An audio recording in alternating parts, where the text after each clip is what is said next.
تو عبداللہ بن مبارک فرماتے ہیں فرض حج کر لیا، نفل کرنے جا رہا تھا، 300 دینار پاس تھے، میں پہنچ گیا کوفے تک، وہاں سے جا کر کے کچھ سامان خریدنا تھا، احرام خریدنا تھا، ضرورت کی چیزیں، دوست بھی ساتھ تھے، کہتے ہیں یار میرے جلدی تھک گئے، خریداری کر کے وہ چلے گئے، میں شام تک رکا، بڑا تھک گیا تو سوچا اتنی لمبی چوڑی خریداری کی ہے تو جھیل تھی پاس، میں نے کہا وہاں جا کے ذرا ٹھنڈی ہوا لیتا ہوں، کہتے ہیں میں اس طرف گیا، رات کا اندھیرا تھا، مری ہوئی بھینس پڑی تھی، یہ کچھ 700-800 سال پہلے کی بات عرض کر لو، کہتے ہیں مری ہوئی بھینس پڑی تھی، ایک عورت کالے برقعے میں نقاب پوش آئی اور اس بی بی نے مری ہوئی بھینس کا خنجر سے گوشت کاٹا، تھیلے میں ڈالا اور دوڑی، کہتے ہیں میرے ذہن کے اندر خیال آیا کہ بی بی کوئی ہوٹل چلاتی ہے اور مردہ جانور کا گوشت لوگوں کو کھلاتی ہے، ویسے تو جاسوسی منع ہے، اس نیت سے کہ مسلمانوں کو بچاؤں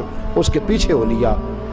کہتے ہیں وہ گلیاں گزرتی گزرتی کوفے کی تنگ گلی میں گئی، ایک بڑا سا دروازہ لکڑی کا، بڑا پھاٹک جو پرانے شہروں میں ہوتے ہیں، کہتے ہیں اس بڑے پھاٹک پر اس نے زور زور سے دستک دی، دونوں ہاتھوں سے دروازہ کھلا، وہ عورت اندر داخل ہوئی تو 3-4 بچیاں جھٹ سے اس کے گرد اکٹھی ہو گئیں، اماں کچھ لائی ہو؟ تو رونے لگی، کہنے لگی میں کچھ نہیں لا سکی، کہنے لگی یہ مردہ جانور کا گوشت ہے، اور حضور نے فرمایا جب مرنے لگو تو مردار کھا کے بھی جان بچا لو، اب میں دیکھتی ہوں تم سے کھڑا نہیں ہوا جاتا، نہ کھاؤ گی تو گر پڑو گی، یہ مردہ ہی ہے پکا لو۔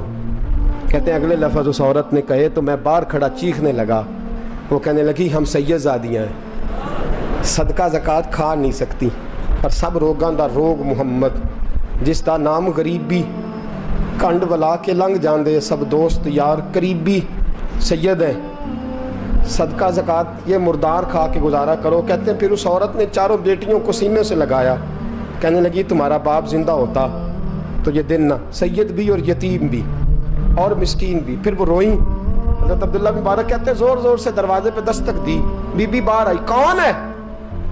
تو میں نے کہا میں عبداللہ بن مبارک ہوں، محدث ہوں، زمانہ مجھے جانتا ہے، میرے شاگردوں کی لسٹ بڑی لمبی ہے۔ کہنے لگی اچھا تو؟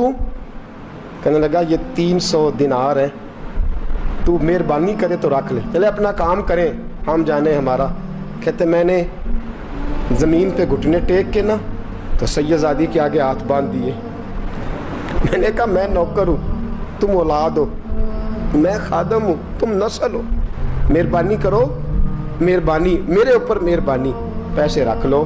کہتے ہیں میں نے وہ پیسے دیے، میں واپس لوٹا، یار کہنے لگے چل، میں نے کہا نہیں میں نے نہیں آج کرنا، کہنے لگے کوئی نیا پلاٹ لینے کا پروگرام بن گیا، کوئی نئی انویسٹمنٹ، لوگ تانے دیتے ہیں نا، پر جے کر یار دے نام دا ملے میڑا، ان چولی پا لئیے پنجے سٹیے نا، جے کر یار دے نام دی ملے سولی، چھوٹا چھوٹ لئیے پچھاٹیے نا۔ کہتا ہے میں نے کہا یار جیسے تمہاری مرضی سمجھ لو، یہ میرا راز ہے میں بتاتا نہیں۔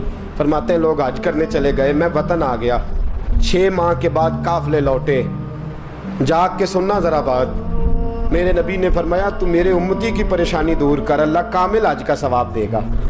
فرمایا میرے حبیب علیہ السلام کی امتی حضرت عبداللہ بن مبارک فرماتے میں آیا حج کر کے، حاجی آئے تو میں بڑی حسرت کے ساتھ، میں گھر میں روتا تھا، سوچتا تھا آج وہ مینا میں ہوں گے، آج وہ مزدلفہ عرفات میں ہوں گے، آج وہ لوگ جمرات کی رمی کر رہے ہوں گے، میں تڑپ کے سوچتا تھا آج در رسول کی حاضری دے رہے ہوں گے۔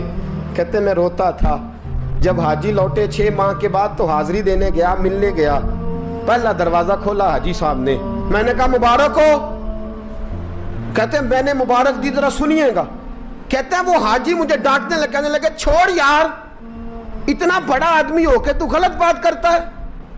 میں نے کہا کیا ہوا؟ کہنے لگے تو نے ہمیں کہا کہ جانا نہیں، اور پھر ہم مینا میں آوازیں دیتے رہے، تو بات ہی نہیں سنتا تھا، ہم آوازیں دیتے رہے، ان اللہ علی کل شیء قدیر، آوازیں دیتے تھے، سنتا نہیں تھا۔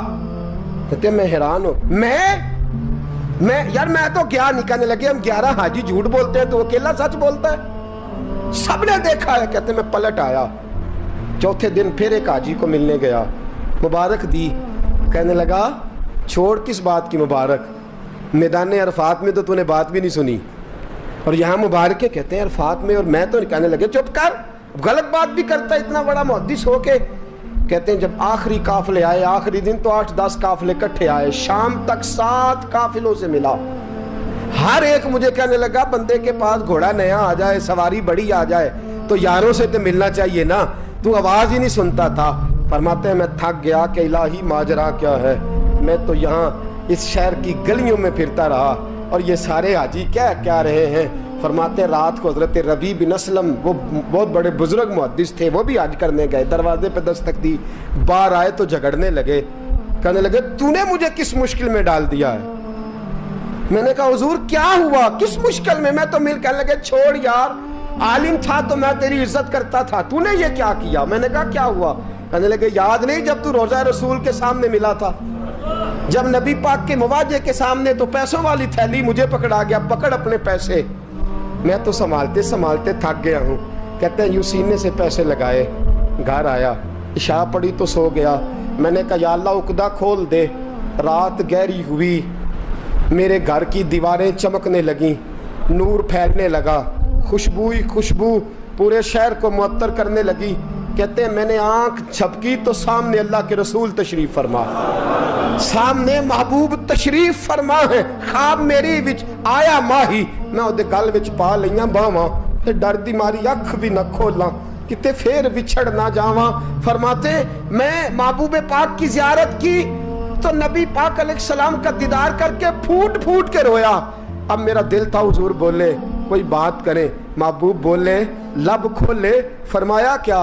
हुजूर ने फरमाया मैं तुझे कितने और गवाह भेजूं कि तेरा हज हो गया है, मैं कितने गवाह भेजूं कि हज तेरा बेपरवाही वेख सज्जन दी जिथे किसे दी पेश ना जावे, उन्हें ताजा वाले दर दर रोले, मंगते हैं तख्त बिठावे, आजम किसे नु कारा मिल दई, किसे नु कारा, किसे नु कारा मिल दई, कोई काबे हो खाली आवे। फरमाया कितने गवाह भेजूं कि हज हो गया। मेरे हबीब ने फरमाया उठ के थैली खोल के गिन ले, तूने 300 दिनार दिए थे, मैंने 600 करके वापस किए। फरमाया गिन। हजरत अब्दुल्ला बिन मुबारक ने 60 हज फरमाए, उसके बाद कितने हज किए, एक फर्ज किया हुआ था 61 हो गए। फरमाते मैं बार बार गया और जब बुलाया सरकार ने खुद ही इंतजाम हो गए। फरमाते हैं बार बार मेरे हबीब ने फरमाया तू आ चाहे ना आ, रब ने तेरे नाम का फरिश्ता बना दिया है जो कयामत तक तेरी तरफ से हज करता रहेगा, कयामत तक तेरी तरफ से मिना मुजदलफा अरफात जबले रहमत पे आता रहेगा, मेरी बारगाह में दुरूद पढ़ता रहेगा, हज फरिश्ता करेगा, सवाब अल्लाह तेरे नामा अमाल में लिखेगा।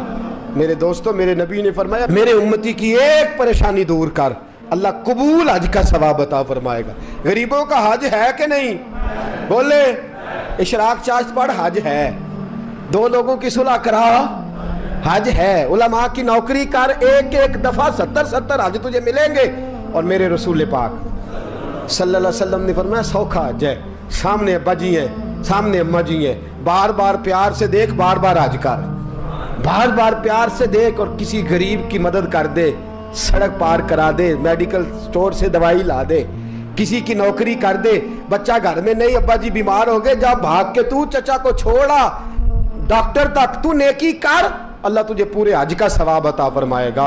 हज बड़े हैं, करने की तैयारी करो, हज का बड़ा मौका हमें मुयस्सर आता है, बस प्रोग्राम बनाऊं। सही मुस्लिम की हदीस, किताब का नाम क्या है, और बड़ी मजबूत हदीस, मेरे नबी पाक सल्लल्लाहु अलैहि वसल्लम फरमाते हैं कुछ लोगों को अल्लाह क़यामत में खड़ा करेगा और खड़ा करके फरमाएगा चलो जन्नत में जाओ।